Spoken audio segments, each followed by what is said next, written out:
मैं दरअसल उसी की बात कर रहा हूं। मैंने इसीलिए संदर्भ दिया कि दरअसल इस देश को कहीं से विभाजित करने, कहीं से गड़बड़ करने और विकास के कामों को रोकने के लिए विदेशी धन का दुरुपयोग होता रहा है। आज एफसीआरए पर कैसे कोई पार्टी कह सकती कि नहीं, इस कानून को हम, मैंने सुना कांग्रेस का बयान, वो करें ये ड्रैकोनियन लॉ है, इसको हम आने नहीं देंगे। ड्रैकोनियन लॉ मतलब क्या हुआ? आप आइए डिबेट कीजिए, आप बताइए कि कौन सी ऐसी चीज है जो इसमें गड़बड़ है। और विदेशी धन तो किसी भी स्थिति में आ रहा हो तो उस पर बहुत, जिसको कहते हैं ना कि पक्का वाला टैप लगाना चाहिए। सही बात है। वो धन अगर आ रहा है हाँ। तो उसका दुरुपयोग क्यों नेपाल, क्यों बांग्लादेश, क्यों श्रीलंका की तरह नहीं होगा? इसका जवाब शायद देने में विपक्ष अभी तक नाकाम है और ये बहुत गलत छवि जा रही है। बिल्कुल। और हमारे साथ विजय त्रिवेदी जी भी है। विजय त्रिवेदी जी, मैं इसी बात को आगे बढ़ाऊंगा। देखिए, एफसीआरए कोई आज का नहीं है। 1976 में पहली बार जो ये नया कानून है उसको लागू किया गया था और इसके बाद वक्त वक्त पर इस पर संशोधन हुआ। अब एक बार फिर से इसमें अमेंडमेंट हो रहा है और जिस बात का जिक्र अभी हर्षवर्धन जी की तरफ से किया गया, जो विपक्ष की तरफ से इसे टैग किया जा रहा है ड्रैकोनियन लॉ के तौर पर, कैसे आप इसको देखते हैं, ये जो विरोध हो रहा है इसको लेकर?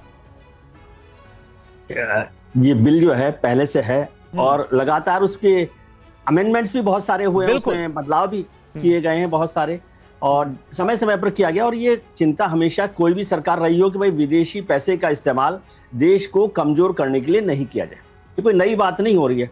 एक तो ये सरकार की आदत में है कि वो ऐसा काम बताती है कि जैसे पहली बार ही हो रहा है देश में, तो आपने 76 का कहा है तो वहां से चल रहा है और अमेंडमेंट सारे कानूनों में होते रहते हैं। इस कानून की चिंता क्या है? आप दो चीजों में फर्क समझिए। एनजीओज पर एफसीआरए की फंडिंग की देखरेख और ये सब ठीक है, निगरानी होनी चाहिए, लेकिन इसी सरकार ने जो राजनीतिक दलों को विदेशी चंदा आना है उसे तो रेट्रो इफेक्ट से पास कर दिया था। तो राजनीतिक दलों को विदेशी चंदा आए उसमें तो आपत्ति नहीं है, लेकिन एनजीओज को विदेशी फंड आए उससे चिंता है। और उसमें मैं फिर से कह रहा हूं कि मैं इससे सहमत हूं कि कड़े कानून होने चाहिए, निगरानी होनी चाहिए, सबको हिसाब किताब देना चाहिए, लेकिन क्या कानून की जो नेचर है या इंटेंशन है उसमें कहीं कोई पॉलिटिकल वेंडेटा है कि नहीं है? क्या उसका राजनीतिक दुरुपयोग किया जा सकता है कि नहीं किया जा सकता है? अभी हमने देखा है, बहुत पहले चुनाव हुए तो कुछ पार्टियों के बैंक अकाउंट को फ्रीज कर दिया गया। एनजीओज में भी बहुत सारे लोगों को फ्रीज किया गया, अलग अलग कितने, जो अभी सरकार ने बहुत सारे एनजीओज को बंद कर दिया है। लेकिन यदि उन एनजीओज को देखा जाए तो उनकी प्रकृति क्या है? क्या वो सारे के सारे राष्ट्र विरोधी हैं या आपकी राजनीतिक विचारधारा के विरोधी हैं? इन दो चीजों की चिंता हमें करनी चाहिए और ये भी समझना चाहिए कि ये सरकार हमेशा रहेगी देश में, ऐसा नहीं है। आपकी सरकार चली गई तो हो सकता है कि आपकी विचारधारा वाले जो संगठन हैं उनके खिलाफ भी कार्रवाई हो। तो कानून बनाते वक्त लॉन्ग टर्म जो इंपैक्ट है उसको ध्यान में रखना चाहिए। विदेश के पैसा का भारत को कमजोर करने में किसी भी तरह से इस्तेमाल ना हो, इसका मैं बहुत मजबूत तरीके से समर्थ हूं। लेकिन उस बहाने आप अपने प्रतिद्वंदियों को, आप अपने से विरोधी विचारधारा के लोगों को गले में घंटी बांधने के लिए, गले में फांसी लगाने के लिए इस्तेमाल करें, इस पर चिंता करी जानी चाहिए। ये एक डेमोक्रेटिक सिस्टम में होना चाहिए, इतना मैं समझता हूं।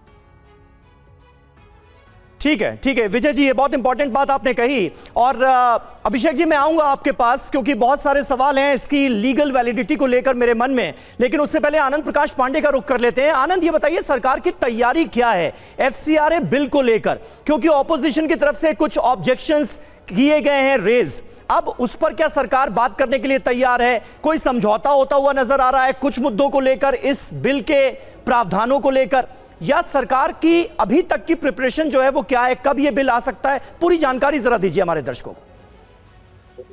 देखिए, सरकार इस बिल को लेके एकदम कटिबद्ध है कि इस बिल को लाना है। खुद अमित शाह ने कहा था कि मैं इस बिल को खुद पेश करूंगा और इस बिल पर जो चर्चा होगी उसका जवाब भी दूंगा। और ऐसे में सरकार ने लगातार कोशिश की है कि विपक्ष को भी साथ में लिया जाए एफसीआरए बिल को लेकर, लेकिन उस सहमति नहीं बन पा रही है, जिसके चलते इस बिल को और आगे डिले किया जा रहा है। चर्चा ये थी कि इस बिल को आज पेशअप किया जाएगा लोकसभा में, लेकिन जो रिवाइज लिस्ट है लोकसभा की कार्यसूची की, उसमें भी इस बिल को अभी तक शामिल नहीं किया गया। यानी कि सरकार और विपक्ष के बीच में अभी गतिरोध जो है बना हुआ है। दरअसल इस बिल को लेकर कांग्रेस पार्टी समेत कई ऐसे दलों का विरोध है और उनका ये कहना है कि इस बिल से किसी विषय जुड़े हुए संगठन है, जैसे कि एक अफवाह फैलाने की कोशिश की जा रही है कि इस बिल को आते हुए सरकार चर्चों पे कब्जा कर लेगी, चर्च की संपत्ति उस पर कब्जा कर लेगी, एनजीओ पे भी कब्जा कर जाएगा। इन तमाम बातों को लेकर जो अफवाह फैलाई जा रही है, सरकार भी चाहती है कि इसको लेकर जो अफवाह है उससे दूर किया जाए। और सरकार का कहना है कि इस बिल के जरिए जो है, अगर विदेशी चंदे से कोई संपत्ति या कोई प्राधिकरण, कोई विदेशी संपत्ति से नहीं, लेकिन आनंद एक प्रावधान जिसका जिक्र हो रहा है, जिसको लेकर विरोध भी हो रहा है कि भाई अगर किसी संस्था का, एनजीओ का पंजीकरण रद्द किया जाता है तो विदेशी धन से बनाई गई या अर्जित की गई वो पूरी की पूरी संपत्ति जो है वो सरकार के एक अधिकारी के नियंत्रण में चली जाएगी। मतलब एक तरह से देखा जाए इनडायरेक्टली तो सरकार के कब्जे में चली जाएगी। क्या ऐसा नहीं है? इससे इनकार किया गया है, आप कह रहे हैं अफवाह? देखिए, नहीं, सिर्फ इसकी आड़ में बहुत सारी अफवाहें फैलाई जा रही है, मैंने ये कहा। ठीक है। दरअसल सरकार का कहना है कि कोई भी यहाँ पे कोई भी चीज बनती है तो इसका रजिस्ट्रेशन होना चाहिए। अगर आप रजिस्ट्रेशन नहीं कराते हो या ऐसे संगठन जिसका रजिस्ट्रेशन नहीं है, विदेशी चंदे से जो भी बनी हुई संपत्ति है प्राधिकरण के तहत जाएगी, डायरेक्ट सरकार के अंदर नहीं, लेकिन एक प्राधिकरण के तहत जाएगी। ठीक है आनंद, बहुत बहुत शुक्रिया।